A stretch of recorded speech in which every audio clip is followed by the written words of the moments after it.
TRC అన్ని రకాల ఆర్థిక వనరుల మీద అదుపు చూపెడుతుంది కాబట్టి, పర్యవేక్షిస్తుంది కాబట్టి టీఆర్సీని మొదటి నుంచి బలహీనపరచడానికి ప్రయత్నం చేశారు. మొదటి నుంచి దాన్ని విచ్ఛిన్నం చేయడానికి ప్రయత్నం చేశారు. అది ఎట్లా లేకపోతే బాగుండు అనుకున్నారు, అది ఉన్నది, దానికి చెప్పాలి ప్రతిసారి, దాని అనుమతి తీసుకోవాలి. కానీ 12-13 సంవత్సరాల పాటు దాన్ని తుంగలో దొక్కుతూ వచ్చారు. చివరికి 73లో మనకేదో మేలు జరిగిందని 6 సూత్రాల పథకంతో మనం అనుకుంటాం, కానీ 5 సూత్రాలు అమలు కాలేదు. పైన చెప్పినవి తెలంగాణ కోసం ఇది చేయాలి, వెనుకబడిన ప్రాంతాల కోసం విద్యా సౌకర్యాలు కల్పించాలి, వెనుకబడిన ప్రాంతాల వాళ్ళకు ఉద్యోగాల సౌకర్యాలు రాయితీలు కల్పించాలి, ఇవన్నీ చెప్పి పై 5 అమలైతే ఇక ముల్కీ నిబంధనలు అవసరం లేదు, తెలంగాణ రీజనల్ కౌన్సిల్ అవసరం లేదు అని 6వ సూత్రం అది మాత్రం అమలైంది. పై 5 అమలు కాలేదు. 6వది అమలై టీఆర్సీని రద్దు చేశారు. టీఆర్సీ రద్దు కావడం అనేది తెలంగాణ ఆర్థిక వ్యవస్థ పర్యవేక్షణ మీద పడ్డ దెబ్బ. ఇక అక్కడి నుంచి 73లో ఇది జరిగింది. 73 నుంచి తెలంగాణ ఆర్థిక వ్యవస్థను వాళ్ళు ఇష్టారాజ్యంగా ఆడుతున్నారు.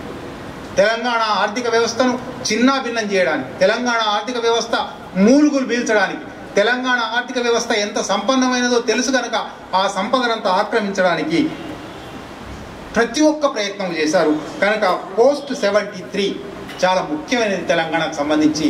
తెలంగాణ ఆర్థిక వ్యవస్థ ఇవాళ మనం ఎట్లా ఏ రంగం తీసుకొని ఎట్లా విచారపడుతున్నామో ఈ విచారపడడానికి దారి తీసిన పరిస్థితి కల్పించింది 73. అందువల్లనే మనం ఇవాళ రమణమూర్తి చెప్పినట్టు, చాలామంది ఆర్థికవేత్తలు చెప్తున్నట్టు సపరేట్ లెక్కలు తీసే పరిస్థితి లేదు. లెక్కలు తీసే పరిస్థితి కూడా లేకుండా చేస్తే అంటే మనకు మోసం ఎట్లా జరిగిందో మనం చెప్పలేని ఒక స్థితి కల్పించడం 73 తర్వాత ప్రారంభమైంది. అందువల్ల ఆర్థిక వ్యవస్థ గురించి ఇవాళ చాలా తవ్వి తీసి వేర్వేరు ఆధారాల నుంచి చూసి మనం చెప్పవలసి వస్తున్నది. 73 నుంచి క్రమక్రమంగా జరుగుతూ వచ్చింది. 83 తర్వాత మరింత తెలంగాణ ఆర్థిక వ్యవస్థకు అన్యాయం చేసే ప్రయత్నాలు ఇంకా పెరిగిపోయాయి. ఏ రూపంలో? చాలా రూపాలు ఉన్నాయి, కానీ అన్ని రూపాలు చెప్పే సమయం లేదు. ఒక్క రూపం మాత్రం చెప్తాను. తెలంగాణ మీద ఇంత దృష్టి ఎందుకున్నది? ఢిల్లీ సుల్తాన్ల దగ్గర నుంచి కోస్తాంధ్ర పాలకుల దాకా ఎందుకున్నది? తెలంగాణ సంపదలన్నీ ఒక ఎత్తు అయితే ఇవాళ ముఖ్యంగా ఇవాళ స్థితిలో చూడాలంటే తెలంగాణలో అపారమైన భూ సంపద ఉన్నది. ఈ భూమి ఉన్నది.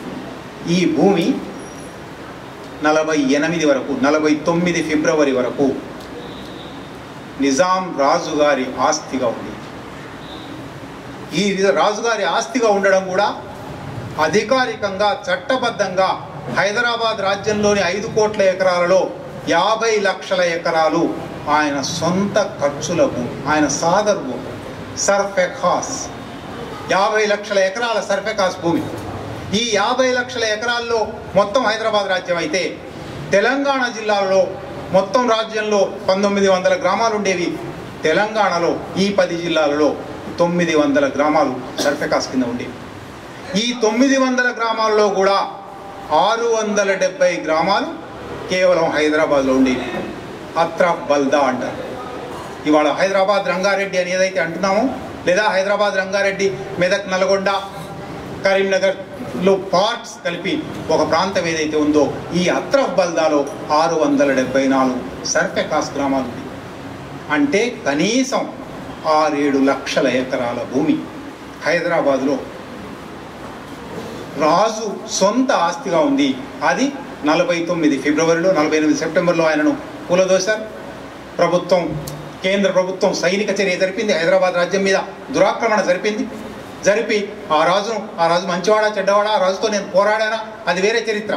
కానీ ఆ రాజు నా రాజును ఓడగొట్టి కూలదోసి కేంద్ర మిలిటరీ ఇక్కడికి వచ్చి 48 సెప్టెంబర్లో వచ్చింది. 49 ఫిబ్రవరిలో సర్ఫెఖాస్ అబాలిషన్ యాక్ట్ వచ్చింది. సర్ఫెఖాస్ రద్దు చట్టం వచ్చింది. ఏమైందైతే మొత్తం ఈ భూమి అంతా, ఈ 50 లక్షల ఎకరాల భూమి, హైదరాబాద్లోని 6 లక్షల ఎకరాల భూమి ప్రభుత్వ ఆస్తి, హైదరాబాద్ రాష్ట్ర ప్రభుత్వ ఆస్తి. 56 నవంబర్ 1న అది ఆంధ్రప్రదేశ్ రాష్ట్ర ప్రభుత్వ ఆస్తి. ఆంధ్రప్రదేశ్ రాష్ట్ర ప్రభుత్వ ఆస్తి అయినప్పుడు దేశంలో మీరు ఎక్కడైనా చూడండి చాలా రాచరికాలు ఉన్నాయి. గ్వాలియర్ ఉన్నది, ఇండోర్ ఉన్నది, జైపూర్ ఉన్నది. ఎక్కడైనా రాజులకు ఇన్ని భూములు లేవు. ఏ రాష్ట్ర రాజధానిలో కూడా ప్రభుత్వానికి ఇన్ని భూములు లేవు. ప్రభుత్వం స్వాధీనం చేసుకున్నప్పటికీ హైదరాబాద్లో మాత్రమే ప్రభుత్వానికి లక్షలాది ఎకరాల భూమి వచ్చింది. అందువల్లనే హైదరాబాద్కు కేంద్ర ప్రభుత్వ రంగ సంస్థలు చాలా వచ్చాయి. భూమి 100 ఎకరాలు, 200 ఎకరాలు, 1000 ఎకరాలు, 5000 ఎకరాలు ఇస్తూ వచ్చాం. కనీసం సరే కేంద్ర ప్రభుత్వ రంగ సంస్థలకో, ప్రభుత్వ రంగ పరిశ్రమలకో, ప్రభుత్వ రంగం చేసే అనేక కార్యక్రమాలకు ఇస్తే పర్వాలేదు. కానీ ప్రైవేటు వ్యక్తులకు, అధికారంలో ఉన్నవాళ్ళు, రెవెన్యూ మంత్రులుగా ఉన్నవాళ్ళు, ముఖ్యమంత్రులుగా ఉన్నవాళ్ళు, ఎమ్మెల్యేలుగా ఉన్నవాళ్ళు తమ అధికారాన్ని ఉపయోగించుకొని ఆశ్రితులకు ఈ భూములు కట్టబెట్టడం ప్రారంభమైంది. 49 ఎకరాల లీజు, 99 ఎకరాల లీజు, ఏడాదికి పావులా లీజు, ఏడాదికి దోవాన లీజు. ఈ ప్రకారం 56 నుంచి 83 దాకా సాగింది. 83 ఒక బండ గుర్తుపెట్టుకోవాలి.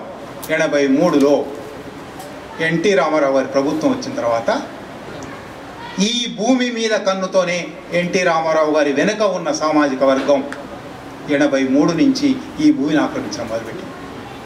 లీజులు పెరిగిపోయాయి. భూములు అమ్మకాలు ప్రారంభం కావడం మొదలైంది. పూర్తి స్థాయి అమ్మకాలు రాలేదు. ఎంతకాలం లీజుకి ఇచ్చే బదులు 99 ఎకరాలు లీజుకి ఇచ్చే బదులు ఇచ్చేసేయచ్చు కదా పూర్తిగా అనే వాదనలు, చర్చలు మొదలయ్యాయి. 93, 94 వచ్చేసరికి చంద్రబాబు నాయుడు గారి అధికారం వచ్చింది. అమ్మకాలే మొదలయ్యాయి. అమ్మకాలు మాత్రమే కాదు, వాళ్ళు మన దగ్గరికి పరిశ్రమ తెస్తున్నారు కాబట్టి వాళ్ళకు ఉచితంగా ఇవ్వచ్చు. వాళ్ళు మైక్రోసాఫ్ట్, నేను నిజానికి అప్పటికి బిజినెస్ జర్నలిస్ట్గా పనిచేస్తున్నాను, మేము అడిగాం ప్రభుత్వం ఇస్తూ ఉంటే, మైక్రోసాఫ్ట్ ఎన్ని ఉద్యోగాలు తెస్తున్నదని మీరు 250 ఎకరాలు ఇస్తున్నారు. ఒక ఎకరానికి 33 ఉద్యోగాల చొప్పున 33 ఉద్యోగాలు తెచ్చే ఎవరికైనా ఒక ఎకరం ఇస్తాము అని స్వయంగా మంత్రి, ఆనాటి ఐటీ మంత్రి చెప్పినాడు. 10 మందితో వచ్చింది మైక్రోసాఫ్ట్. 250 ఎకరాలు తీసుకుంది 10 మందితో. 33 మందితో కూడా కాదు, ఒక ఎకరం కూడా ఇవ్వనక్కర్లేదు. కానీ అట్లా మళ్ళీ వీళ్ళందరూ ఎవరు?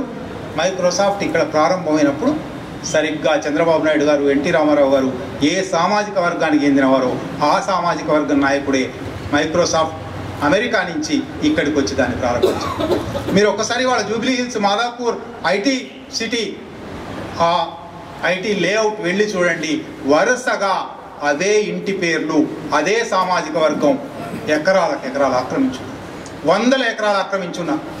కనుక తెలంగాణ ఆర్థిక వ్యవస్థ ఎక్కడ నష్టపోయింది, ఎట్లా భగ్నమైపోయింది? తెలంగాణ ఆర్థిక వ్యవస్థలో అతి ముఖ్యమైన వనరు అయిన భూమి ఎట్లా కొల్లగొట్టబడింది చూడాలంటే 93 నుంచి జరిగిన ఒక్కొక్క జీవో, 93 నుంచి జరిగిన ఒక్కొక్క రాజకీయ విధాన నిర్ణయం చూస్తూ వస్తే తెలంగాణ ఆర్థిక వ్యవస్థ గనుల గురించి ఎట్లా జరిగిందో మీరు చూస్తున్నాం. రాజశేఖర రెడ్డి పాలనలో గనులు ఎట్లా ఇచ్చారు, చివరికి బయ్యారంలో గనులు దాకా అనేక గనులు. ఇవాళ కరీంనగర్ వెళ్ళి చూడండి, ఎన్ని చోట్ల గ్రానైట్ క్వారీ.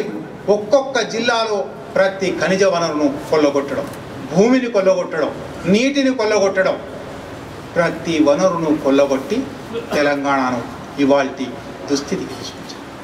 ఇది నేను ముందే చెప్పినట్టు చాలా విశాలమైన చరిత్ర. ఇంత విశాలమైన చరిత్ర, ఒక్కొక్క అంశము, దీంట్లో ఒక్కొక్క అంశమే కొన్ని గంటల సేపు మాట్లాడవలసింది. ఈ స్థూల పరిణామాలు, ఈ 6-7 రకాల పరిణామాలతో 56 నుంచి ఇవాటి దాకా తెలంగాణకు ఏవి ముఖ్యమైన సంపదలో, తెలంగాణ ఆర్థిక వ్యవస్థ దేని మీద ఆధారపడి ఉన్నదో, తెలంగాణ ఆర్థిక వ్యవస్థ రేపు దేని మీద వికసిస్తుందో ఆ వనరులన్నింటినీ కొల్లగొట్టడానికి ప్రయత్నించారు. ఇప్పుడు ఇక పెద్ద మనుషుల ఒప్పందం పాటించలేదు, ఆ తర్వాత ఏ హామీలు పాటించలేదు, తెలంగాణకు ఇచ్చిన ప్యాకేజీలు పాటించలేదు, ప్యాకేజీలు అమలు చేయలేదు. కనుక ఇవాళ ఒక ప్యాకేజీ వద్దు, ఇవాళ ఒక మండలి వద్దు, ఇంకేది అక్కర్లేదు, మా తెలంగాణ మాకు కావాలి, మా కలో గంజో మేము తాగుతాం అని మనం అంటూ. అయితే మనం కలో గంజో తాగి బతకనక్కర్లేదు. నిజంగా తెలంగాణ ఇంత దోపిడీ తర్వాత కూడా ఇంకా చాలా వనరులు మిగిలి ఉన్న తర, ఇంకా 140 సంవత్సరాల పాటు బొగ్గు తవ్వి తీయగల నిక్షేపాలు అక్కడ ఉన్నాయి. ఇంకా 140 ఏళ్ళు మన బొగ్గు మనం అమ్ముకొని ఆ బొగ్గుతో మనం, నిజానికి తెలంగాణ రాష్ట్రం ఏర్పడింది అనుకోండి, తక్షణం జరిగేది ఏమిటి తెలిసిన? మనం బొగ్గు ఇవ్వకపోతే Ibrahimpatnam, Vijayawada thermal power station పనిచేయదు. మనం బొగ్గు ఇవ్వకపోతే ముద్దనూరులోని రాయలసీమ థర్మల్ పవర్ స్టేషన్ పనిచేయదు. మన ఇష్టం వచ్చిన రేట్ అడగవచ్చు, లేదా వాళ్ళు అక్కడి నుంచి ఎక్కడి నుంచైనా ఇంకే రేటు కన్నా తెచ్చుకోమనండి. మనం ఒక ఒక జాతీయ ప్రభుత్వంలో ఒక జాతీయ రాజ్యాంగం కింద ఉంటాం కాబట్టి అట్లా మాట్లాడతామా లేదా వేరే చర్చ. కానీ ఇవాళ వాళ్ళు ప్రవర్తిస్తూ ఉన్న తీరు చూస్తే, ఇవాళ ఆ ప్రాంతపు నాయకత్వం మాట్లాడుతున్న మాటలు చూస్తే, రేపు తెలంగాణ నిజంగా తన కాళ్ళ మీద నిలబడగలదా లేదా అని ఒక్కసారి చూస్తే, గోదావరి జలాలు కానీ కృష్ణా జలాలు కానీ 70% 80% పారే నేల మీద ఉన్న మనం, ఈ 70% 80% మనకు పారిన తర్వాత కిందికి పోవాలి ఎప్పుడైనా. ఇది ఒక సహజ న్యాయ సూత్రం. కనుక నిజంగా తెలంగాణ వేరే రాష్ట్రంగా ఉండిందనుకోండి, ఇవాళ ఆంధ్రప్రదేశ్కి 811 టీఎంసీలు కృష్ణాలో ఉన్నాయి, 1400 టీఎంసీలు గోదావరిలో ఉన్నాయి. తెలంగాణ వేరే రాష్ట్రంగా ఉండిందనుకోండి, 811లో కనీసం 650 మనకు వచ్చుండి మన పరివాహక ప్రాంతం ప్రకారం.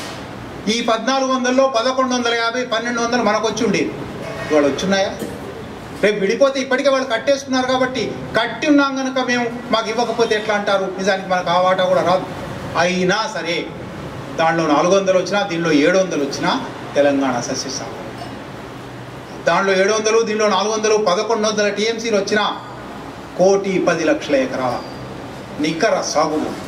ఇంకా భూగర్భ జలాలు ఉంటాయి అంటే కనీసం 1,50,00,000 ఎకరాలు తప్పనిసరిగా పారించుకోగల అవకాశం వస్తుంది. మన ఖనిజాలు మనమే తవ్వి తీసుకొని అమ్ముకోగల అవకాశం వస్తుంది. మన వన సంపద, మన అటవీ సంపద మనమే వాడుకోగలిగే అవకాశం వస్తుంది. ఈ అవకాశం రావాలంటే ఏర్పడేది ప్రజాప్రభుత్వం కాదు, ఏర్పడేది దోపిడీదారుల ప్రభుత్వం కాదు, ఏర్పడేది కోస్తా రాయలసీమ పెట్టుబడిదారుల తొత్తుల ప్రభుత్వం కాదు. అట్లాంటి ప్రభుత్వం ఏర్పడితే ఏమీ ప్రయోజనం లేదు. కనుక ఇవాళ ఒక టీఆర్సీ కానీ, ఒక బుద్ధిజీవుల తెలంగాణ బుద్ధిజీవుల బృందం కానీ చేయవలసింది, ఆలోచించవలసింది ఏమంటే, భవిష్యత్తు తెలంగాణ ఆర్థిక వ్యూహం ఏమై ఉండాలి, భవిష్యత్తు తెలంగాణ ఆర్థిక వ్యవస్థ ఎట్లా నిర్మాణం కావాలి. అది నేనేమి విప్లవ రాజకీయాల్లో విశ్వాసం ఉన్నాం కాబట్టి విప్లవ తెలంగాణ కావాలని నేను అనడం లేదు. రాజ్యాంగబద్ధమైన తెలంగాణ, భారత రాజ్యాంగం ఏ ఆదేశిక సూత్రాలు చెప్తున్నదో ఆ ఆదేశిక సూత్రాలు పాటిద్దాం. ఆర్టికల్ 39 చెప్తున్నది, సంపద ఒకరి దగ్గర పోగుబడకూడని ఒక ఆర్థిక వ్యవస్థ నిర్వహణ చేస్తాము అని. ఆర్టికల్ 39 అమలు చేద్దాం. సామాజిక ఆర్థిక రాజకీయ సమానత్వాన్ని సాధిస్తాము అని చెప్తున్నది ప్రియాంబుల్, అది సాధిద్దాం. కనుక కనీసం ఒక మినిమం డిమాండ్, ఒక మినిమంగా రాజ్యాంగబద్ధమైన తెలంగాణ ఆర్థిక వ్యవస్థ నిర్మిస్తాము. జాతీయోద్యమం, బ్రిటిష్ వ్యతిరేక జాతీయోద్యమం ఏ కలలు కన్నదో, ఏ స్వప్నాలతో నవభారతాన్ని నిర్మించిందో అటువంటి భారతాన్ని తెలంగాణలో నిర్మిద్దాం. ఎందువలనంటే తెలంగాణ ప్రజా చైతన్యం చాలా గొప్పది. ఒక 60-70 సంవత్సరాలుగా వీరోచితమైన పోరాటాలు చేసింది, సమానత్వం కోసం పోరాటాలు చేసింది, అసమానత మీద పోరాడింది, పీడనను ధిక్కరించింది. కనుక ఆ ప్రజా చైతన్యాన్ని వాడుకొని, ఆ ప్రజా చైతన్యం సార్థకమయ్యేటట్టుగా మనం ఇవాళ భవిష్యత్తు తెలంగాణ ఆర్థిక వ్యవస్థను నిర్మించగలమా అనేదే, నిర్మించడానికి సూచనలు ఇవ్వగలమా, నిర్మించడం గురించి ఆలోచించగలమా అనేదే ఇవాళ మన ముందర, బుద్ధిజీవుల ముందర, ఆలోచన పరుల ముందర ఉన్న కర్తవ్యం అని నేను అనుకుంటూ ఈ అవకాశం ఇచ్చిన మీకు కృతజ్ఞత.